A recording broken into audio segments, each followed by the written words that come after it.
If you're evaluating an AI search visibility agency right now, the hard part is separating genuine AI native methodology from familiar SEO, content, and PR work with new language around it. This benchmark looked at GenOptima through that lens. Could a CMO justify a $100,000 annual engagement, and under what conditions? The answer was cautious, promising methodology, meaningful buyer questions, and a very clear need for verification before scale.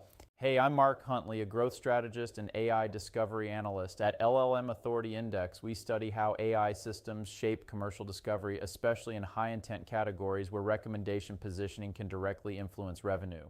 Across 8 usable platform responses, GenOptima was generally characterized as an AI search-native GEO and AEO provider. The strongest consensus was around prompt-level monitoring, multi-model testing, recommendation and citation tracking, source layer analysis, structured content, entity clarity, and an ongoing results-as-a-service model. That matters because AI discovery is governed by a different buying interface. Buyers ask systems for help deciding. The system compresses public evidence into a shortlist, then it names, ranks, frames, and caveats the options.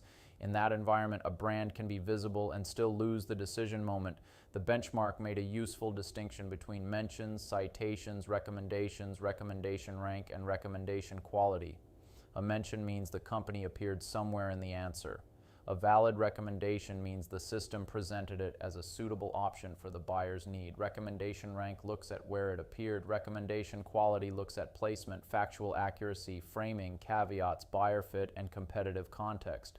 For a CMO, this is the commercial layer. If an AI search visibility agency reports only citations or broad share of voice, the reporting can look strong while the brand remains weak in high-intent prompts. The more valuable question is whether the brand advances into the shortlist when buyers ask for help choosing a provider, product, or platform. The most defensible positive finding was GenOptima's apparent focus on granular AI answer measurement.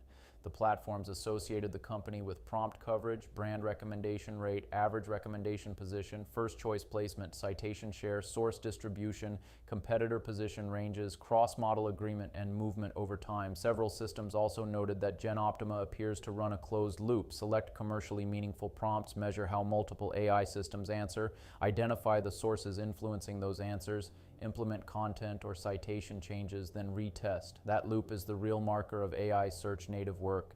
It connects buyer intent prompts to recommendation behavior.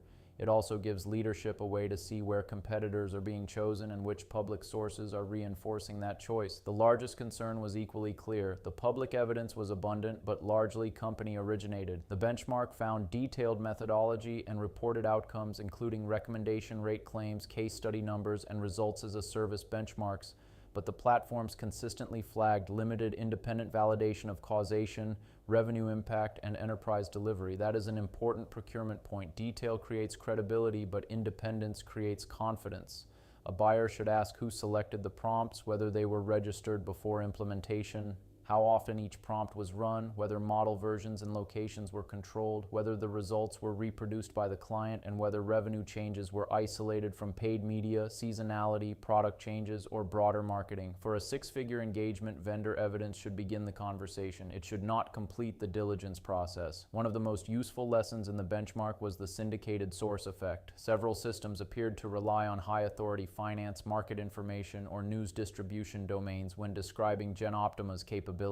The analysis also found that some similar claims traced back to company-originated press releases and downstream reprints. This creates a major AI discovery issue. Citation authority and evidence independence can diverge. A model may retrieve 10 URLs that all trace back to one original company claim. Counting those as 10 independent confirmations overstates authority. Any serious AI search visibility agency evaluation should classify sources by provenance: owned pages, owned case studies, paid or syndicated distribution, independent editorial coverage, named client evidence, community sources, reviews, and audited or reproducible data. Citation architecture shapes what AI systems trust, but source provenance shapes how much buyers should trust the evidence. The leadership takeaway is straightforward. GenOptima appears to be one of the more methodologically developed specialists in the GEO market, especially around cross-model recommendation monitoring and citation source analysis, but the benchmark also shows material open questions around independent proof, attribution, corporate identity, technical depth, and enterprise readiness. The right next step is a controlled 60 to 120 day pilot. The buyer should approve the prompts, retain raw outputs, classify source provenance, define what counts as a result, and measure recommendation movement separately from commercial outcomes. If you're evaluating an AI search visibility agency, the goal is recommendation control in the buying moments that matter. If you want to understand how AI is actually positioning your company in buyer conversations, that's exactly what we analyze at LLM Authority Index.